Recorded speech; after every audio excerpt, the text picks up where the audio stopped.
e dentro da minha lógica de pensamento, não podemos deixar para daqui a 10 anos, porque senão nós vamos estar tremendo. Aí essa imagem não vai ser feita tão bela assim, tranquila, entendeu? Com essa expressão.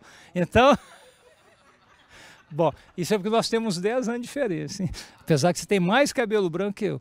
Bom, mas aí voltando atrás, a sequência é a seguinte. Então, nesse sentido, o Quarup, os encontros de área, as executivas que nós organizamos, a questão que a Claudinha falou da Rádio Pirata, o encontro pela democratização da imprensa e contra o monopólio da Globo, tudo isso nós fizemos na perspectiva de abrir, porque nós anunciamos que queria fazer diferente. Acho que a nossa gestão significou exatamente isso, abrir para a participação. Nós criamos o ENEB, eu e o Jacques fizemos um estudo, discutimos e apresentamos a diretoria que foi aprovada da reestruturação da direção da Uni. Antes era concentrada, nós abrimos várias regionais, Regional Nordeste 1, Nordeste 2, porque assim, os caras punham um cara e não cuidavam. Nós queríamos estar mais próximo da base.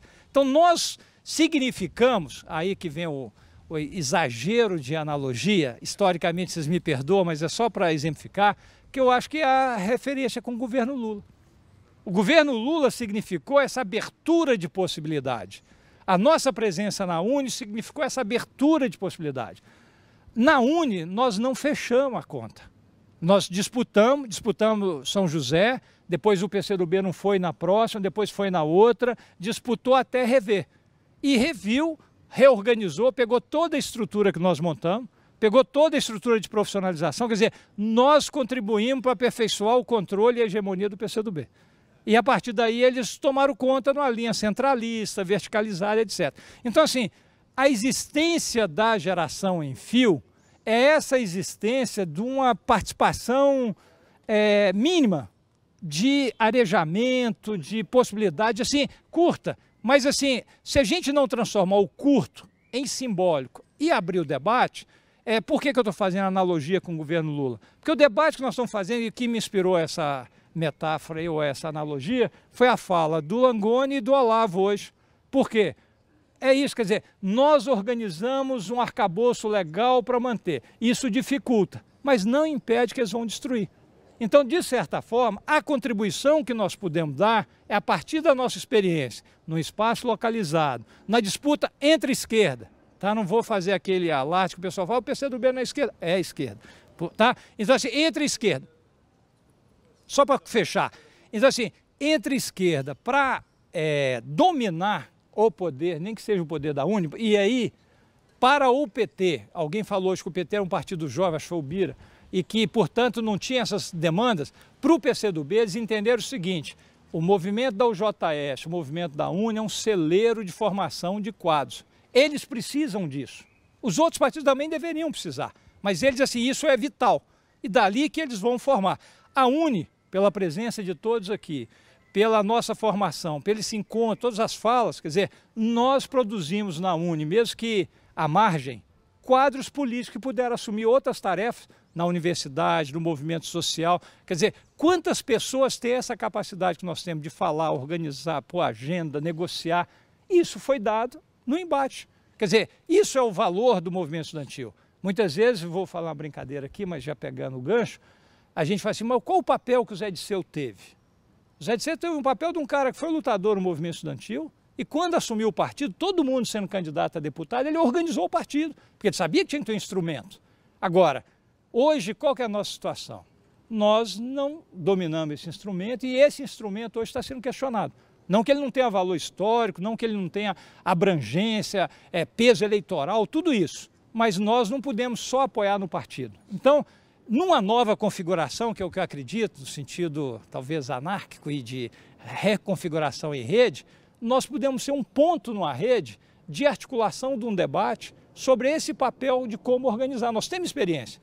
Então, se essa experiência puder estar sintetizada e apresentada como forma de intervenção, ou seja, fazer um livro, organizar arquivos digitais, com essa experiência, nós existimos, nós fizemos a diferença, nem que seja num curto tempo, entende? Mas, por que o PCdoB não pode nos colocar na história? Porque eles teriam que modificar a relação deles com a Uni. E a relação deles com a Uni continua de fraude, de controle, de hegemonia, e onde capturar o PT para a mesma prática. Hoje, os petistas que participam da UNE, infelizmente, acompanham a prática hegemônica. Virou normal fazer assim. E no próximo período, que eu acho que é o período com os jovens, essa normalidade tem que ser quebrada. Então, a minha sugestão é que, se for o caso, a gente pensar mais seriamente, nem que seja, gente, fazer entrevista. Vamos entrevistar, vamos falar, pega tópicos, vamos entrevistar, faz a transcrição dessa entrevista e vamos pensar como organizadamente nós podemos nos inserir na história da UNE. Entende? Como é possível isso? O que é possível fazer para que tenha essa inserção? Tá? E a partir daí, nós podemos, por exemplo, aí pensando na lógica, se nós fizermos um arquivo digital, se fizermos um livro por entrevista, acho que se a gente conseguir até arrecadar para fazer isso minimamente, nós podemos organizar encontros regionais, somar outras pessoas que participaram desse processo, no lançamento desses arquivos digitais, no lançamento desse livro e fazer uma campanha pela existência. O PT já foi parte da UNE, e não o PT enquanto partido, mas essa geração, e talvez a ideia de geração em fio, tira essa questão partidária e permite um sentido mais amplo. A gente quer estar na história da UNE, por quê?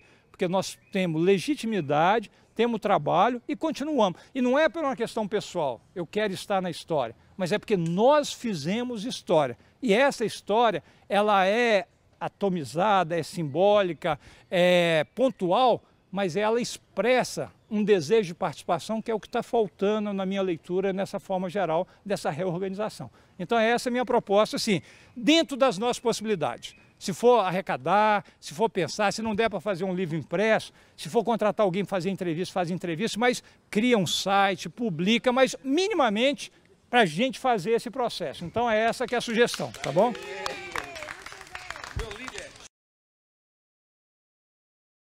Não é uma fala, só duas sugestões. Uma é o seguinte, uma parte do acervo já está lá com o Álvaro no arquivo Edgar Lönnrot, lá na Unicamp. A gente podia também concentrar isso um pouco lá. A outra coisa é que Dora estava tentando sair para um pós-doutorado ano que vem para escrever isso que você está propondo. Então a gente podia fazer ela um ponto de contato central para convergência do material e propor que isso, de uma maneira, a gente ajuda ela com essa coisa que ela quer fazer, o livro, e ela sai como organizadora desse livro que é de todos nós. Faz a pesquisa e a gente se ajuda nesse sentido. Eu acho que ela está pilhada para fazer. A terceira sugestão é a seguinte, tá, então arquivo concentra lá com o Álvaro no Unicamp, a Dora fica de ponto de contato para o livro. Hã? Pô, depois de... E Tá, vou falar isso. O Álvaro, a defesa dele é a seguinte, não é porque ele era trosco, nem porque ele é porque ele é uruguaio. Ele não consegue não provocar. Eu sei. Olha só, a terceira sugestão é porque assim como a gente organizou esse grupo, como Cláudio falou, tem muitos outros grupos parecidos. Um deles tem base lá em Minas, no pessoal do terceiro Encontro Nacional de Estudantes da Reconstrução da UNE, que está comemorando 40 anos, né? Eles são os nossos sêniores. 10 anos antes, eles estão comemorando os 40 anos do encontro de 1977. Então, eles estão mais perto do... Eles estão mais... Não é nem de 79, porque você está citando ele, deixa pra lá. Então, eu acho... Nós temos duas opções, ou a gente faz um encontro mais desse grupo mesmo, ele vai ser mais ou menos desse tamanho, eu não acho que a gente vá ficar fazendo grupos que vão ter primeiro 100, depois 200, depois 300 pessoas, são mais ou menos essas pessoas. Ou daqui a pouco faz uma articulação com esses outros grupos e tenta uma coisa um pouco maior de história do movimento estudantil, força a barra um pouco com a diretoria da UNE, faz isso na sede da UNE e entra meio junto com todo mundo para forçar esse negócio. Seria uma maneira de acelerar um pouco esse processo que você está pensando.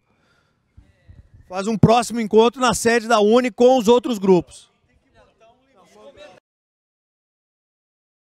Olha só, propostas pontuais, concretas, companheiro. Primeiro, essa coisa do PCdoB, tu não tinha que comparar com o Temer, tem que comparar com o Stalin, a foto que ele apagou o Trotsky. Essa é a comparação. Mas tudo bem, eu acho que a gente tem que roubar no jogo, velho. Essa troça da comunicação, assim, a gente tem que falar menos e falar com mais contundência. E eu acho que a gente tem que começar a dizer o seguinte: o primeiro e talvez o único governador do PCdoB na sua história da geração em fio. A gente só tem que dizer isso. Só isso, entendeu? Claro, a gente não vai falar do PCdoB, a gente vai falar geração em fio. Combinar o cacete. Eu não tem nada a ver com isso. Não, problema dele. Uma coisa, outra coisa. É um fato da história. Mas não é pra falar do PCdoB. Pô, a geração em fio se orgulha de ter feito o governador que derrotou a mais longeva oligarquia do país, não sei o quê. Porra, geração em fio, é bem legal. Acho que não é uma coisa... A gente tem que despetizar o discurso, entendeu? Acho que tem que construir essa marca de geração em fio. Ponto 1. Ponto 2, sobre nós. Eu acho que a gente tem que olhar para a sociedade da comunicação convergente do mundo em rede. Onde, em vez de a gente se juntar ao que todo mundo fala e tentar construir sínteses que não digam nada, a gente tem que deixar todo mundo falar e jogar na rede. Então, eu acho que isso que o Cepik falou. Eu acho que a gente pode estudar, criar ou uma página, um blog ou alguma coisa, geração em fio, com uma estética. Aí tem que ter uma pauta lá e a gente não vai ter grana aí. É uma coisa meio autogestionária, né? Então, vamos fazer isso. E eu queria fazer uma proposta sobre o livro. Eu acho que a gente tinha que mudar o conceito do livro, que algumas pessoas escreveram. Eu acho que a gente tem que, por enquanto, abandonar a ideia de ser um livro escrito, a gente tem que criar um e-book. Eu concordo isso desde o início. E eu acho que tem que pegar, abrir para quem quiser e abrir a pauta. Quem quiser, fala sobre o que quiser. Eu pude falar sobre o que eu quis porque era uma abertura. Os outros eu não sei. Fala sobre o que quiser, entendeu? Daqui a pouco, eu não vi o texto do Langoni, mas eu achei a fala do Langoni hoje do caralho. Daqui a pouco ele, entendeu? Quer tratar disso lá. E vamos abrir, e vamos botar na roda, e vamos acelerar, e jogar as coisas na rede. E aí depois a gente vê o que vai fazendo, assim. É isso.